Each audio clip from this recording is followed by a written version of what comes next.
kò sí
pẹ̀lú ọ̀pọ̀lọpọ̀ ẹgbẹ́ pẹ̀lú ọ̀pọ̀lọpọ̀ ẹ̀yìn ìyìn ọlọ́run tí ń bí ọlọ́run lọ́pọ̀lọpọ̀ gbà ànábì ọ̀dà kẹ́kọ̀ọ́ tí wọ́n lọ sí dáa lọ́la pẹ̀lú mi. wàkọ́ọ̀dà afẹ́lá àkùnú àkùnrin ṣàkùrọ̀. nígbà tá ànábì wọn ń gbé rẹ́bílà tí ń súnmọ́ lọ́run tí ń tàdíkìrí tí ò sinmi nígbà kan ọ̀sán rẹ̀ òru rẹ̀ nana Aisha ó bẹ̀rẹ̀ lọ́wọ́ Muhammadu ibẹ̀ yẹrẹ Muhammad bí o tún wá ọlọ́run ti forí ẹsẹ̀ rẹ̀ jọ èyí tó ṣẹ̀ síwájú ó ti forí ẹ̀jọ èyí tó ṣẹ̀ lọ́wọ́ ó forí ẹ̀jọ èyí tó tún ṣẹ̀ ó ti forí ẹ̀jọ kí ló wá àdébí ní àá ṣé ìwà ní jẹ́ ojú ọmọ àdúgbò fọlọ́run ni gbogbo tí ì ṣe yìí èyí dúpẹ́ fọlọ́run lórí oore tó ṣe fún mi nìyí àdébí kọ́ alẹ́ kọ́ bá sì máa dúpẹ́ fọlọ́run. wàmí ni wọ́n dà káàdà mùsí àrùn káfúrọ̀.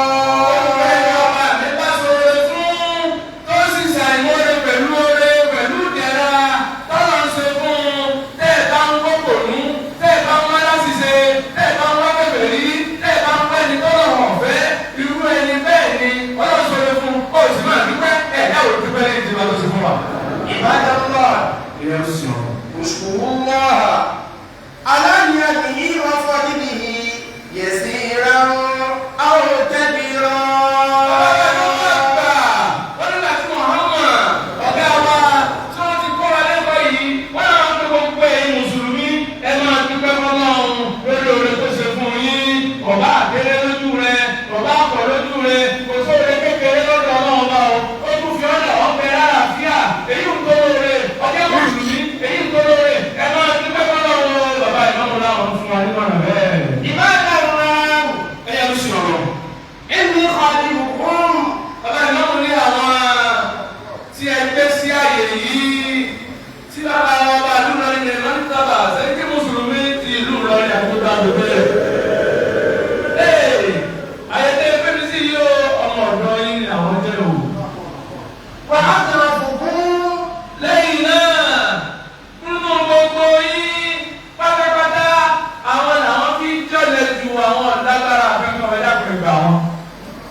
عباد الله اعلموا ثم أيقنوا أنه من أخذ الحمد والشكر نعمة إلا وأصبحت ثمارا وأجورا. dájú pé ní oore tó bá mi ṣe fún ìtẹ́ ìgbẹ̀yìn ẹ̀ ìtí ṣe lẹ́yìn oore nì ìní ń dúpẹ́ ìyìn Ọlọ́run kò sí ìkẹ̀kẹ́ tó ṣẹlẹ̀ sí oore nì yóò tún ṣe èso tó pọ̀ tó tóbi oore ló tó pọ̀ sí. wàmọ́ ló fi ẹ̀lẹ́ ọkùnrin wà ṣùgbọ́n mi ní ìmọ̀tì ìlà wà á sì bà á ti sòwúrọ̀ wà kúrọ̀. ọba mi bá sọ̀rọ̀ fún ọwọ́ ayọ̀ ọpẹ́ kúrò níbi oore tó bá ṣe fún kò fọpẹ́ sí ọmọ adúpẹ́ lẹ́yìn rẹ̀ ìdí ọ̀sẹ̀lẹ̀ sí kò sí kẹ̀kẹ́ tí ó rí òfò ní ó rí àgbákò ní ó rí ìbànújẹ́ ló pẹ̀lú kan. Ibadallah. Yẹ́rù sí ọ̀rọ̀. Ibadallah. Ẹ̀yẹ́rù sí ọ̀rọ̀. Ibadallah. Ẹ̀yẹ́rù sí ọ̀rọ̀. Inna Allah yukhatibukum fi muhkami tanzili ba'da a'udhu billahi minash shaytanir rajim. Bismillahir rahmanir rahim. Ya ayyuhalladhina amanu ittaqullaha wa qulu qawlan sadida. لكم أعمالكم ويغفر لكم ذنوبكم ومن everything Allah gives to you you supposed to àwọn ènìyàn ọlọ́wọ́ ń kìlọ̀ fún wa ń bá wa sọ̀rọ̀ wípé ní ẹ̀yẹ rúṣin ọlọ́run ẹ̀ẹ́dẹ̀gbọ́rọ̀ wa gbọ́ ẹ máa sọ̀rọ̀ dáadáa ẹ máa ṣiṣẹ́ dáadáa ẹ máa wá forí lọ́dọọdọ́ ẹ sì máa tẹ̀lé tọ́lọ́ ẹ tẹ̀lé tàbí ẹni bá ṣe bẹ́ẹ̀ yóò jèrè láyé yóò jèrè lọ́rùn. Ibadallah astaghfirullah lizunubikum fa in astaghfirullah lizunubi innahu kana rahiman ghafura. Bàbá wọn ni ẹran bá foríjì lọ́dọ̀ náà kó ibi gbogbo ẹ̀ṣẹ̀ yín àwọn náà bá foríjì kó ibi gbogbo ẹ̀ṣẹ̀ wọn dájúdájú náà bá wà foríjì ọlọ́run ní foríjì ní kẹ́ni ọlọ́run bẹ̀rẹ̀ ayé ti foríjì wá.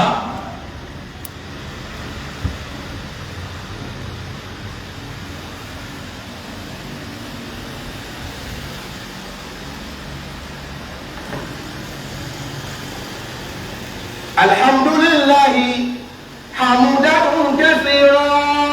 Ọpẹ́ nínú tí ọlọ́run bá ní ṣe ní ọpẹ́ tó pọ̀. Wassalatu wassalamu ala man kana mushiran wa mushara. Àṣìṣe àṣàlátù à ń tọrọ kí àti ìgẹ̀ fún aṣíwájú wa ẹni tó bá mi tọ́ka rẹ̀ sí wa yí pé ní ẹni mọ́ wọ́n sì yín ní Ànábì náà wá tọ́ka wa lọ síbi táàsì táàbù lójúdu rẹ̀ ọ̀rọ̀ òun náà Ànábì Muhammad. Ibadallahi ẹ̀yin ẹrú sí ọlọ́. ìlàmú ẹni tó máa dájú o. anna min a'zamil amanati allati yamiluha al-insanu Natali ìmàmà ẹlọ́mà ìtọ́ tóbi jù nínú àmánà tó lọ bá máa gbé fọ́mọ ènìyàn ilẹ̀ gbé láwọn lórí yìí o. ẹ ràn wọ́n lọ́wọ́ lórí ẹ̀. fa inna fi amliha khataran mustatiran laqad qala subhanahu wa ta'ala. ìtọ́jú orí bẹ́ẹ̀ ni wípé ní gbígbé ẹrù náà ó ṣe wúwo tó ewu tó pọ̀ ń bẹ̀ ń bẹ̀ àfi kọ́nà wọn bá wọn gbé abẹ́rẹ́ nkọ́nà bá àwọn bàbá ẹ̀ máa má gbàgbé ẹrù náà ó ti bá wọn sọ ọ́ kàbí ọ̀dà wọ́n ní ọlọ́run ọba fúnra rẹ̀ ń sọ báyìí. mọ̀dálí sẹ́lẹ̀ fún basmala. lẹ́yìn tá a wá sọ kúrò lọ́dọ̀ èṣù ẹni ìgbé tá a sì bẹ̀rẹ̀ pẹ̀lú orúkọ ọlọ́run bá àjọká yóò máa sọ̀tọ̀. inna aradna al-amanata ala as-samawati wal-ardi wal-jibali فأبينا أن يحملناها وأشفقنا منها وحملها الإنسان إنه كان ظلوما جهولا.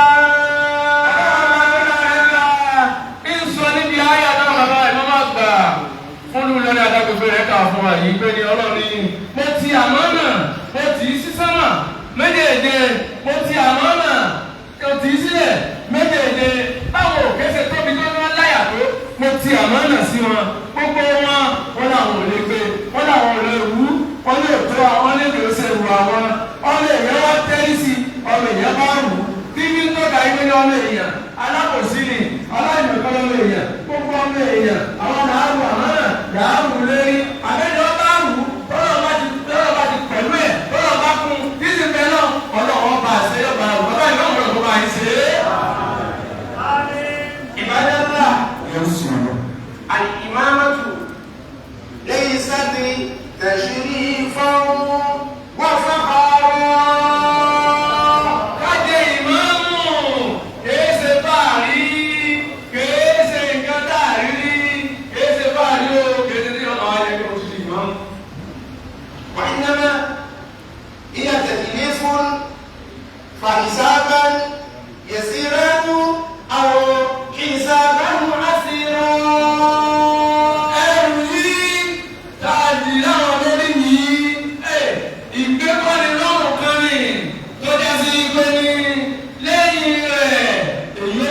dúró níwájú ọ̀dọ́.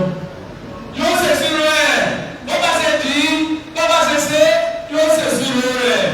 Ìṣúná ni ó lè wá ọrùn ó sì lè jẹ́ sí pé ní yóò le ọlọ́run mọ́tò líle fún bàbá wa ìmọ̀ máta láti ó lè fún kéde nínú ẹ̀ lọ́rùn. وقد قال رسول الله صلى الله عليه وسلم فيما روي عنه مأثورا Pàápàá agbẹ̀dàwá látọ̀dọ̀ aṣíwájú wa ọ̀gá wa Nábìyà Muhammad nínú àwọn àdúgbò ọ̀rọ̀ rẹ̀ tí ń sọ báyìí pé كلكم راع وكلكم مسؤول عن رعيته gbogbo yín pátápátá adarajẹ̀ ní ìwọ́jọ́ ọ̀dọ̀gá mọ́sálásí ìmáàmù adarajẹ̀ ní ọ́ ọ̀dọ̀gá lẹ́rẹ̀ adarajẹ̀ ní ọ́ ọ̀dọ̀gá nínú ẹgbẹ́ rẹ̀ adarajẹ̀ ní ọ́ ọ̀dọ̀gá láwùjọ rẹ̀ adarajẹ̀ ní ọ́ kọ́jà nínú ilé rẹ̀ tó o ti ń sọ̀gá lórí ìyàwó rẹ̀ àbáwọn rẹ̀ adarajẹ̀ ní ọ́ gbogbo ẹ̀ lọ́ba mi ò béèrè kò ní sẹ́kù kan tí ò ní béèrè lọ́wọ́ inú ìgbà ìjà. وقال صلى الله عليه وسلم مرة أخرى Ànábì òkúdáké láti mọ rírì ìgbẹ́ gbogbo ẹni a bá ti di ẹ̀rọ aṣíwájú ọmọ ìgbẹ́ ní òun ti rú nǹkan àlejò tó ṣe báyìí. ما من أحد يسترعيه له رعية يموت وهو جاش لرعيته إلا حرم الله عليه الجنة. Ọ̀gá wa aṣíwájú wa Ànábì Muhammadu.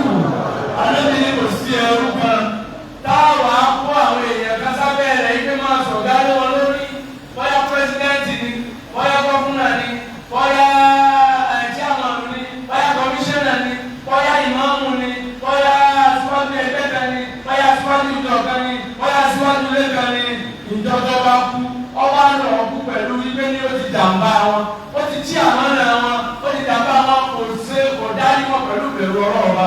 Ànábì Muhammad ó lè lọ má lọ dájú gbogbo ọ̀rọ̀ aṣíwájú bẹ́ẹ̀ inú táàbù náà lọ́wọ́ nígbà ìjà. وما روي عن أبي ذر الغفاري رضي الله عنه أنه طلب من النبي صلى الله عليه وسلم أن يوليه ولاية فقال سيدنا وحبيبنا محمد.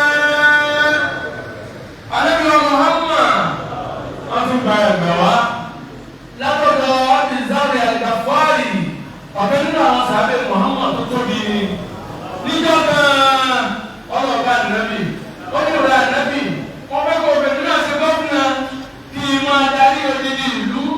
Ànábì Muhammad ìgbé ọlọ́ọ̀rọ̀ náà kọ́ máa bá òjíṣẹ́ wa ọ̀gá wa olólùfẹ́ wa ẹ̀ gbọ́ tó fún mi sí. يا أبا الذر إنك ضعيف وإنها أمانة. Ànábì ní ìrẹ́ Abu Dharr fún ọmọ dáadáa ọ̀nà ni ọ̀ ó lè gbẹ́rù aṣíwájú nítorí pé ní ìgbẹ́rù aṣíwájú àmánà tó tóbi ni àfọkànká tó tóbi ni táàrin tí ó lè dáwájú. وإنها يوم القيامة خزي وندامة. Bàbá ti rú ẹ tó rí iṣẹ́ bó ti yẹ kó o ṣe tó bẹ̀rù Ọlọ́run bẹ́ẹ̀ tó o sì rí iṣẹ́ tó bá tó ká ìkìyàmà ọ̀daràn ìbànújẹ́ àdójútì àbùkù ìyà yóò jẹ́ tiẹ̀ ló bá ìjọba. إلا من أخذها في حقها وأدى الذي عليه فيها.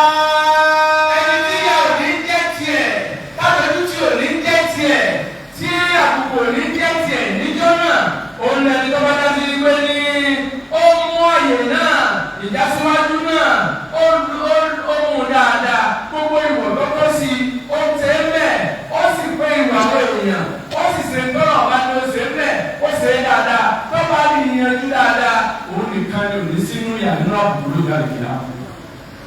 عباد الله Ní o sì wọ́n. فمن تولى إمامة مسجد أو محلا معمورا Wọ́n ní gbogbo ẹ̀yìn sí Ọlọ́run, gbogbo ẹ̀yìn Ọlọ́run bá bá fi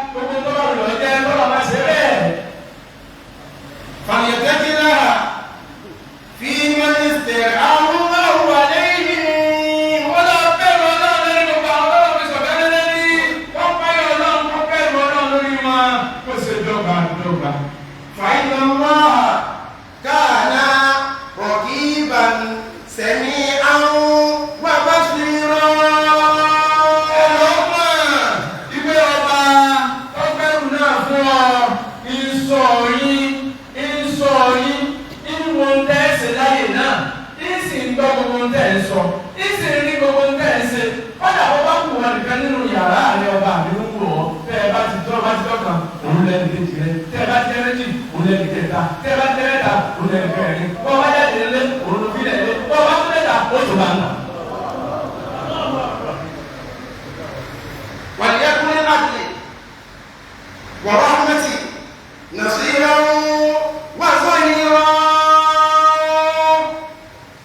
Ó sì jẹ́ nǹkan gẹ́gẹ́ bí pé ní ló promote justice ìṣedéédé tó o bá ti dáyè náà jẹ́ni tí ó máa ṣe déédé jẹ́ni tí ó máa ṣàánú jẹ́ni tí ó máa rìnà ánú tí ó máa gbàwé èèyàn nú má jẹ́ni tí ó fọlá rẹ̀ gbàwé èèyàn nínú jẹ́ kó jẹ́ni tí ó máa jára láti máa wí.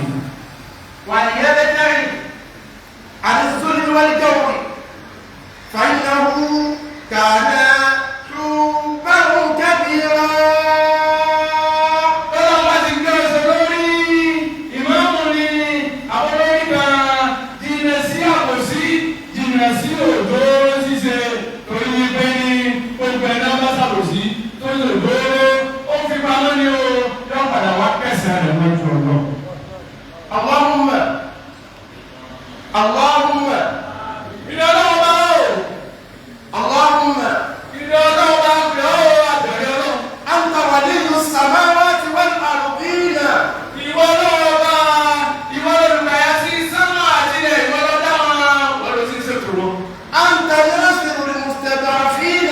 Gbogbo ọ̀dẹ ẹni tí ò lágbára ìdí ọlọ́wọ́ bá lọ́ba tí ń ràn wá sí. انصرني.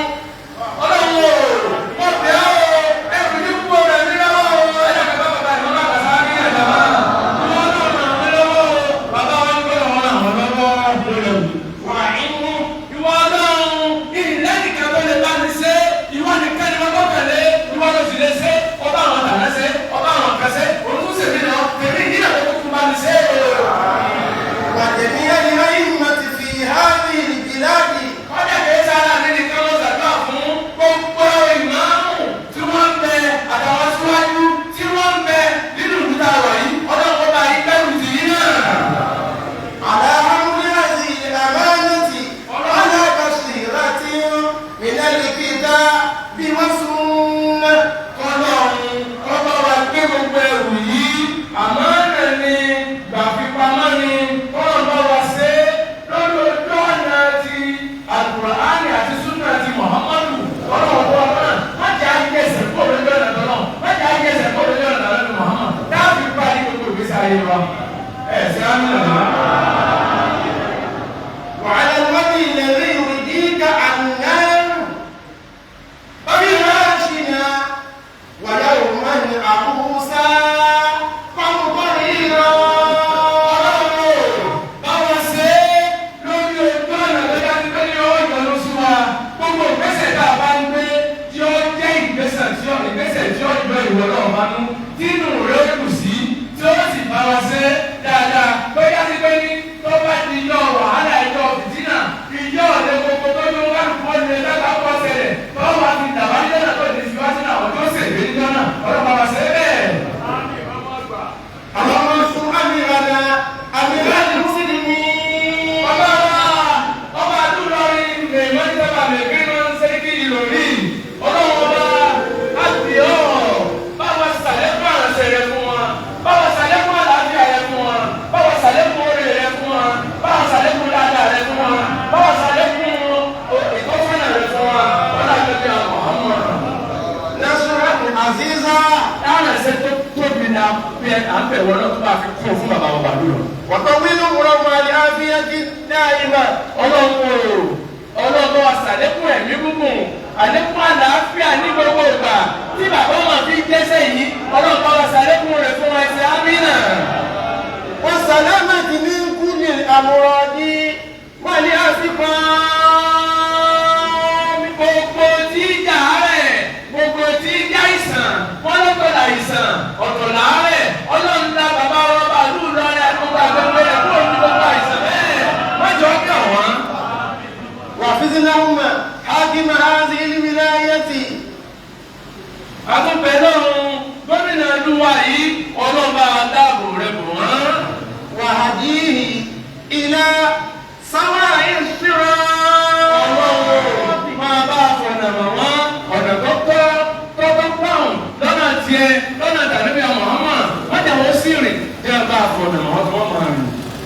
اللهم سلطاننا سلطانا للمسلمين. lẹ́ẹ̀kan sí bàbá ọba àdúrà àti gbogbo àgbègbè rẹ̀ ọlọ́ba sàrà sí fún yín ọlọ́ba ara yín ṣe sàlékún àlàáfíà yín sàlékún gbígbàdúrà yín sàlékún orí fún yín.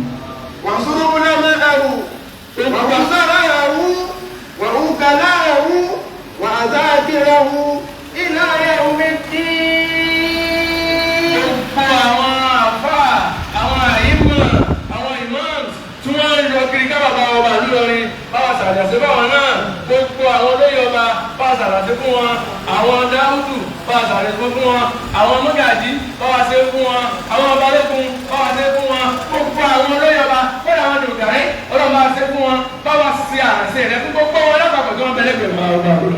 وقتم السلامة والعافية علينا وعلى الحجاج والغزاة والمسافرين والمقيمين. ọlọ́run àlàáfíà tó pọ̀ kádàrá rẹ̀ dáwà náà lórí kan fún wa lálàáfíà fìlú wa lọ́kànbalẹ̀ gbogbo àwọn tó ń gbé nípa ọlọ́run bá wa lé wọn jìnnà ọlọ́run bá wa káàlẹ̀ wọn ọlọ́run bá wa gbé wa lékè gbogbo wọn lẹ́yìn náà gbogbo àwọn alálàájì àwọn tí wọ́n ti lọ tí wọ́n ti dé ọlọ́run bá fi sọ̀rọ̀ sọ wọn gbogbo àwọn tó já sí pé wọ́n jagun bẹ́ẹ̀ náà tọ́lọ́ wọn bá onílé ni àlejò ni gbogbo wa pátápátá nílùú Ìlọrin nílùú Kwara ní Nàìjíríà ní gbogbo orílẹ̀-èdè Islam ọlọ́run fi wá lọ́kànbalẹ̀ lápapọ̀. في بارك وبارك من أمة سيدنا محمد أجمعين. ní gbogbo omi dájú wọn máa Muhammad bá wà wọn wà lórí ọ̀dà ni wọn wà lórí omi ni wọn wà níbi kan ni gbogbo bí wọn bá wà lóhùn máa Muhammadu ọlọ́run o àlàáfíà tó pọ̀ ìfọ̀kànbalẹ̀ tó pọ̀ oore tó pọ̀ ọlọ́run máa ṣe fún gbogbo wa lápapọ̀. عباد الله إن الله يأمر بالعدل والإحسان. dájúdájú ọlọ́ba ó pa wá láṣẹ wípé ní ká máa ṣe déédéé ká máa ṣe dáadáa. وإيتاء ذي القربى. ọlọ́run pa wá láṣẹ wípé ní àwọn tó bá súnmọ́ wa ká máa ṣe dáadáa sí wọn. وينهى عن الفحشاء والمنكر ọlọ́run kọ́ fẹ́ wa ìwà abúrú ìrìn ibú iṣẹ́ ẹgbẹ́ ọlọ́run ni á jìnnà sí i. يعظكم لعلكم تذكرون. a ƙarshe muna meka mu zuwa ga Allah wanda kwafi sarki kuma da mutanen da suka halarci wannan taro da sarakuna malamai a tijarai hakimai masu ilimi masu kudi masu kudi masu jayi masu girma masu da kun sani Allah ya gini sai da dalibai ne Allah ba sa ko wani saurare ba ta wata koyi ta wata rai da ونقوا وورثني وورثكم جنات وحريرا.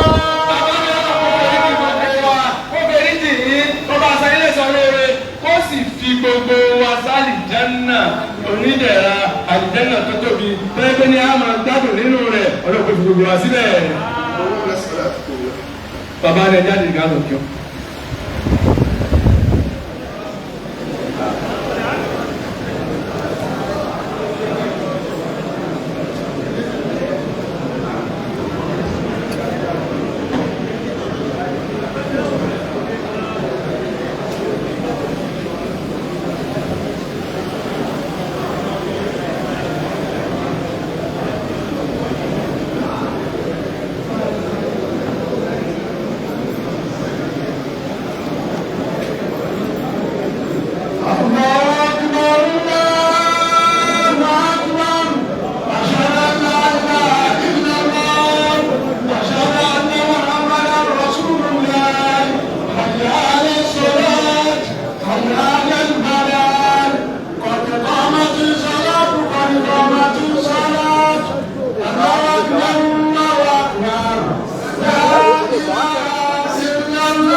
صراط الذين أنعمت الله أكبر الله أكبر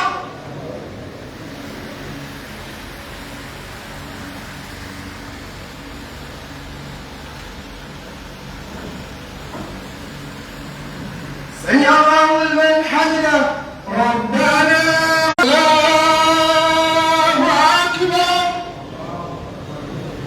الحمد لله رب العالمين الرحمن الرحيم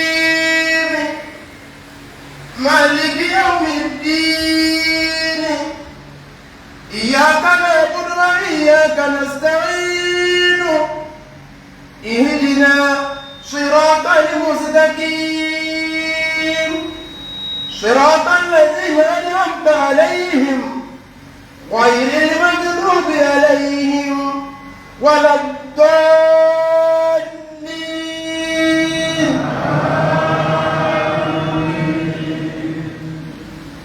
رجال لا تلهيهم تجارة ولا بيع عن ذكر الله وإقام الصلاة وإيتاء الزكاة يخافون يوما تتقلب فيه القلوب والأبصار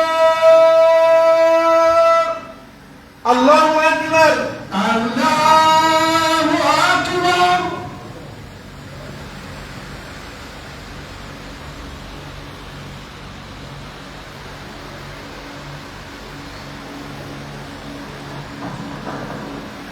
سمع الله لمن حمده ربنا ولك الحمد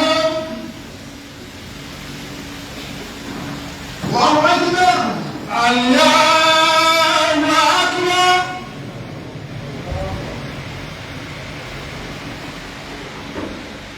الله أكبر الله أكبر الله أكبر الله أكبر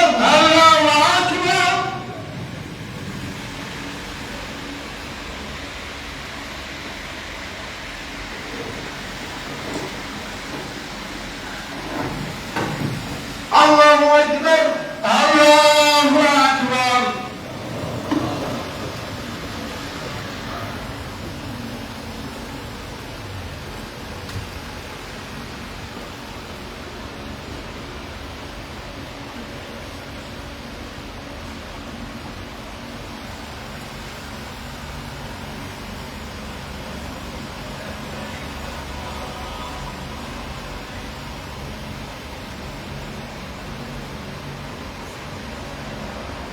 السلام عليكم السلام عليكم